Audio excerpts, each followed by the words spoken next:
Welcome back to Topics. So far, we've sampled Iggy Pop's Lust for Life, come to Slow Hand's Crossroads, and tasted Slash's Appetite for Destruction. Who could possibly top that? Well, number 7, Steven Tyler. You didn't think he dressed like that sober. Tyler and partner in crime Joe Perry were the Toxic Twins, but his habit of keeping Jack and Cokes, or just plain cocaine on stage, prompted multiple rehab stints. It takes you into another state, which isn't the original state that you wanted to be in, so it rapes you. It rapes you of all that you wanted to be in the first place. Cocaine is an interesting drug. The way it works is that it prevents the reuptake of certain chemicals in the brain, like serotonin, norepinephrine. I mean, these are neurotransmitters or compounds in the brain that make you feel really good, really euphoric. They give you huge bursts of creativity, but only for a very limited time. The high is usually an hour or two maximum, but within that window, there's a lot of productivity from a creative standpoint. In 2009, Tyler fell off stage after falling off the wagon. And though he claims it boosted his creativity, the Demon of Screamin' confirms that drugs damaged his relationships, cost him millions, and gave him hepatitis C. Snorting that, I fell off the stage. Snorting Lunesta? Of course. You get to go to sleep. You're snorting it? Yes, I was. That shows you what kind of a drug addict I was. Whoa. Only the finest for me. We're always impressed when artists are able to get the monkeys off their backs and continue making beautiful music. And our number 6 man is no exception. Beach Boy, Brian Wilson.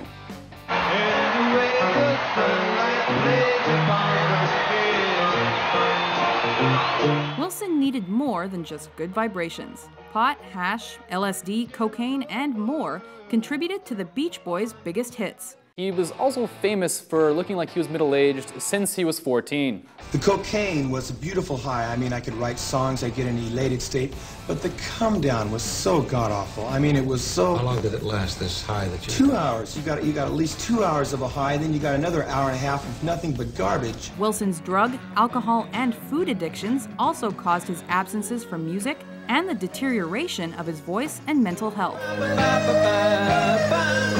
Stints in the loony bin, assistance from a controversial therapist, and Rhonda didn't help. However, he made it through, and now Brian's back. Some of the musicians on our list have cleaned up their acts.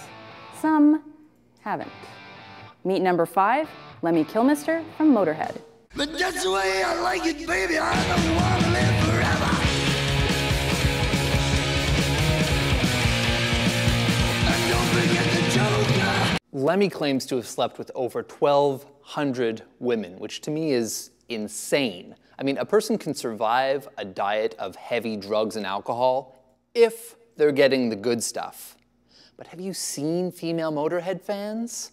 After roadieing and scoring drugs for Hendrix, and being fired from Hawkwind for doing the wrong drugs, Lemmy formed pioneering metal group Motorhead, which, by the way, is a euphemism for speed freak. I said that it made me a better person for having taken it. Yeah.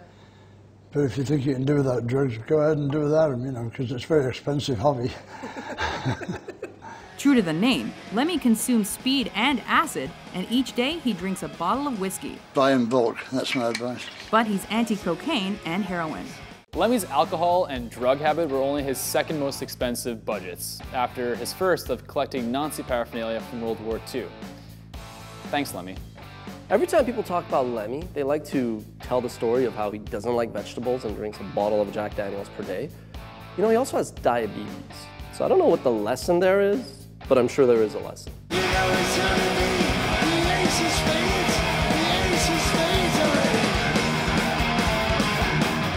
What is there to say about the number 4 guy on our list? Actually, we'll let the pictures do the talking for us. The Pogues frontman Shane MacGowan should be the face of anti-drug and drinking campaigns. Shane MacGowan was born on Christmas Day. It's interesting to note that that white Christmas, his first, was the only white Christmas to involve snow. I don't even think he did cocaine, but that joke killed, so I said it. Since I'll be there in sunshine. He lost teeth after bailing during a boozing sesh, puked on fans, tried to eat a Beach Boys CD. That's crazy. The Beach Boys always tasted better on vinyl. Was ratted out to police by Sinead O'Connor, so he quit heroin, and was forced out of his own band because of his drinking.